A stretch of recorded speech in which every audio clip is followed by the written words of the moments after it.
नमस्कार दोस्तों, मैं हूं अवधेश शर्मा और आप सभी का हमारे यूट्यूब चैनल में आपका स्वागत है। आज की वीडियो में आप सभी के लिए बहुत इम्पोर्टेंट वीडियो लाए हैं। जितने भी स्वयं सहायता समूह में महिलाएं जुड़ी रहती हैं, उनके लिए यह वीडियो बहुत अति महत्वपूर्ण है।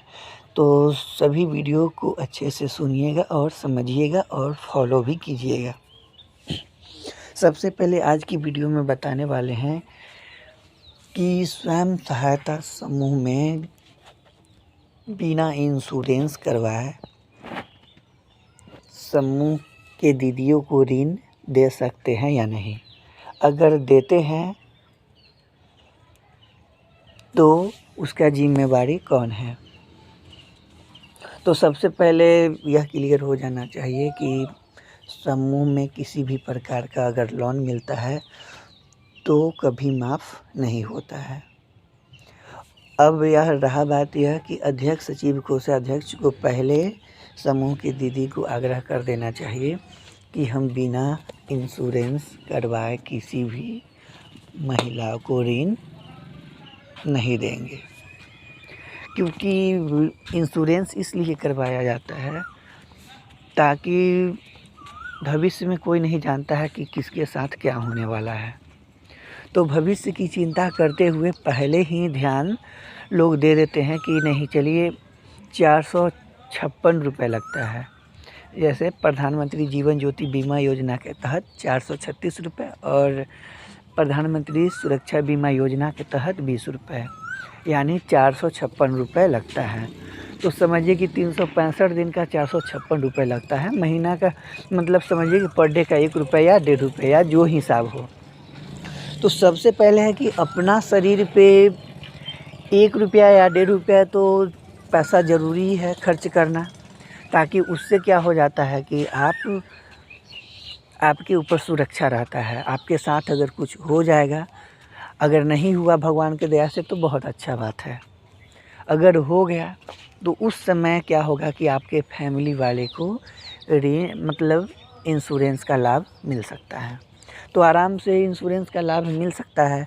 तो आराम से ऐसा होगा कि आप 50,000 रुपये समूह से ऋण लिए हुए हैं तो आराम से पैसा लौटा दे सकते हैं और ब्याज मतलब मूलधन और ब्याज के साथ लौटा दे सकते हैं।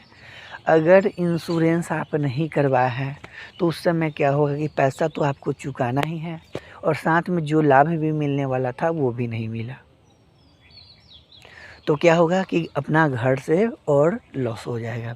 तो इसीलिए ये चीज़ है कि सभी समूह की महिलाओं को अपना ध्यान रहना चाहिए और जो स्वयं सहायता समूह में जो जीविका मित्र कार्य करते हैं तो उनको भी अच्छे तरीके से समूह के दीदियों को मोबिलाइज करना होता है। उनको अच्छे से समझाना होता है कि कैसे समझाए जो उनके समझ में आए और वो इंश्योरेंस भी करवाने के लिए इच्छुक हो। क्योंकि बहुत सारी महिलाएं ये बोलने लगती हैं कि इंश्योरेंस तो करवाएंगे, लेकिन क्या हो जाएगा कि अगर नहीं मरेंगे तो वो पैसा तो हमको मिलेगा ही नहीं, तो हम इंश्योरेंस क्यों करवाएं। बहुत सारी महिलाएं ये भी बोलती है कि क्या अभी हम इंश्योरेंस करवा रहे हैं तो हम मर ही जाएंगे। फिर कोई सवाल ये खड़ा करती है कि अगर इंश्योरेंस करवाएंगे तो हमको तो नहीं मिल रहा है, हमारे परिवार वाला को नहीं मिलेगा। जब जैसा होगा वैसा देखा जाएगा। फिर कोई सवाल करती है कि अभी हम मर नहीं रहे हैं। तो इस तरह का बहुत सारा सस्पिशन होता है। बहुत मतलब उनके मन में भ्रांति आते रहता है कि हम 456 रुपये जो साल में देंगे वो पैसा मेरा हवा में जा रहा है। तो एकदम ऐसा बिल्कुल नहीं सोचना है। अगर किसी भी दीदी के साथ अगर वैसा दुर्घटना हो जाता है तो फिर सरकार तो देता है ना 4 लाख रुपए, 2 लाख रुपए सामान्य मृत्यु पर और 2 लाख रुपए एक्सीडेंटल मृत्यु पर, और भी उसका कुछ नियम कानून है। तो इसलिए आप लोग सबसे पहले अपने आप में जागरूक बनिए कि इंश्योरेंस करवाना हमारे लिए ही अति महत्वपूर्ण है। अगर हम नहीं करवाते हैं तो हमारे लिए ही लॉस है। तो सबसे पहले है कि समूह की दीदी के लिए ये इंश्योरेंस फ़ायदेमंद है। अब है कि ऋण देना चाहिए कि नहीं देना चाहिए। तो अगर इंश्योरेंस नहीं करवाती है तो वो स्वयं समूह स्वतंत्र है कि ऋण दे या नहीं दे। उसको कोई दबाव नहीं बनाएगा कि कौन किसको दीजिएगा नहीं दीजिएगा। उसके बाद क्या है कि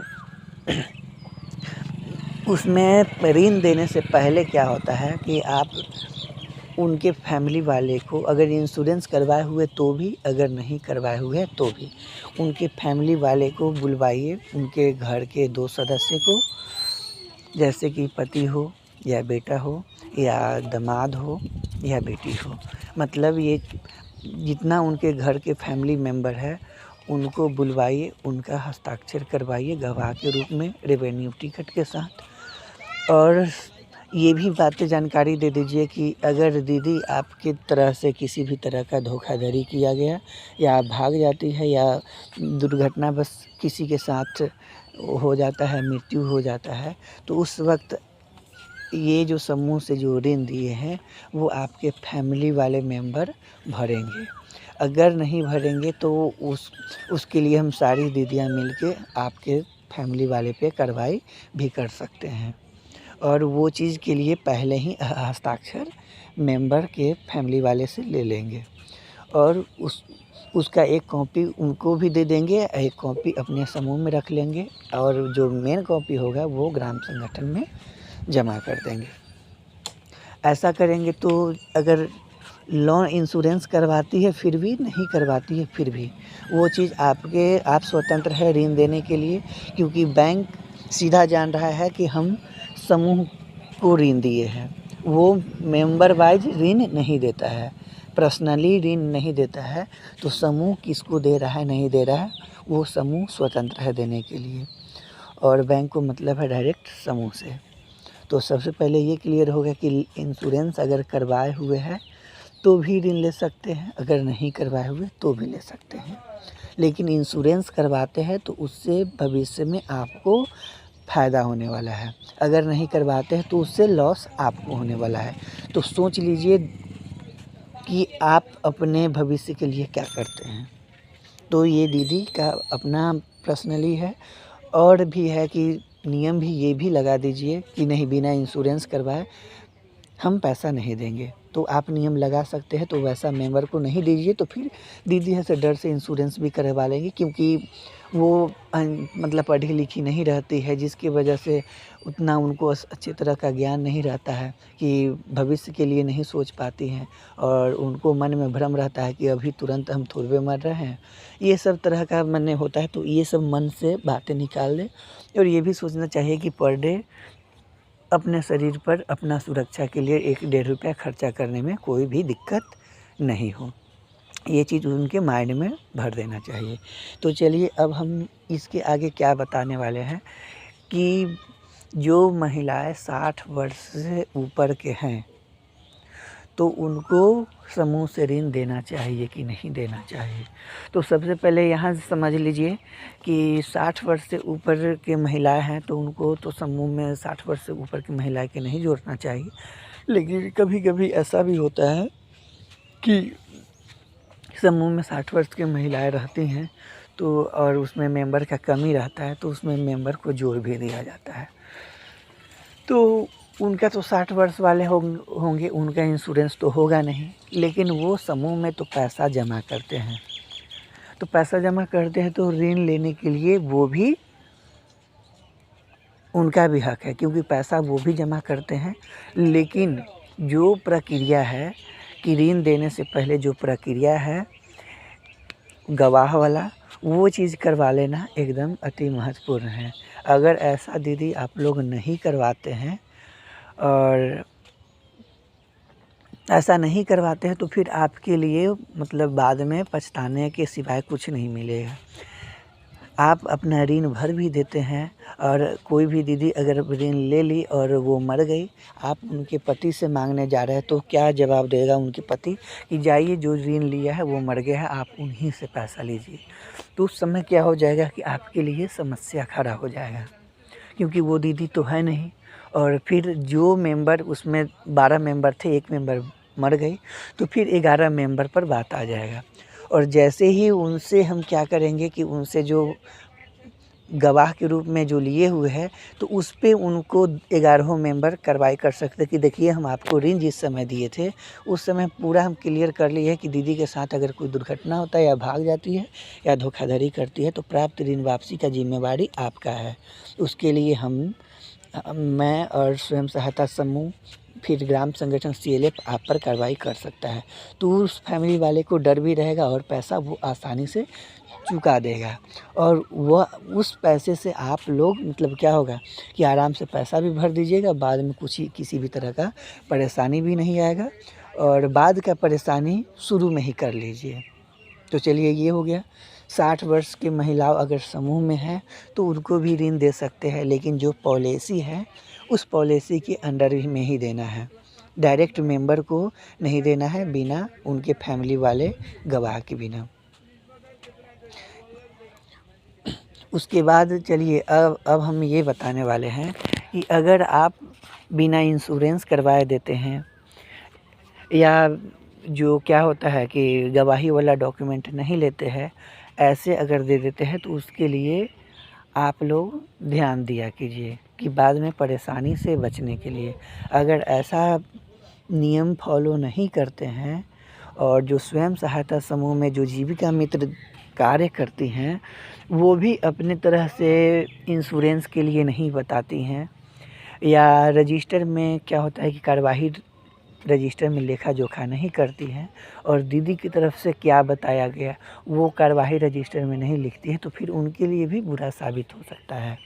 क्योंकि कभी कभी ऐसा भी आता है कि जब दीदी को आप इंश्योरेंस करवाने के लिए कहिए तो उस समय दीदी नकार देगी और उनके साथ अगर किसी भी तरह का दुर्घटना हो जाता है तब वो लोग माफ़ी मतलब क्या कहेंगे कि हमको माफ़ करवा दीजिए, हमको माफ़ करवा दीजिए।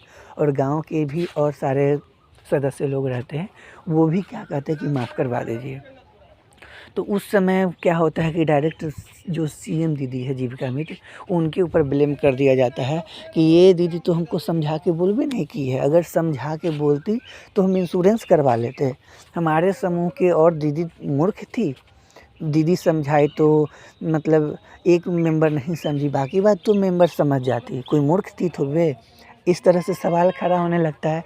तो वो स्वयं सहायता समूह में जो जीविका मित्र कार्य करती हैं उनको ये बात जैसे ही समझाएंगे, अगर कोई नहीं समझती है तो जो भी मेंबर बोलती हैं उसी समय उसमें नोट कर दीजिए कार्यवाही रजिस्टर में, ताकि भविष्य में आपके ऊपर अगर जैसे ही सवाल खड़ा हो तो आप रजिस्टर कार्यवाही सबके सामने रख सकते हैं कि देखिए हमने ये समझाया है लेकिन दीदी कोई समझने के लिए तैयार नहीं थी, देखिए इसमें इतना दीदी इंश्योरेंस करवाई, इतना दीदी नहीं करवाई है, चाहे सभी के सभी नकार दिए हैं, ताकि CM दीदी भी भविष्य में अच्छी तरह से बच सकती है और जो अध्यक्ष सचिव कोषाध्यक्ष है उनके लिए भी बेहतर होगा, जो और समूह के दीदी भी जो है उनके लिए भी बेहतर साबित होगा।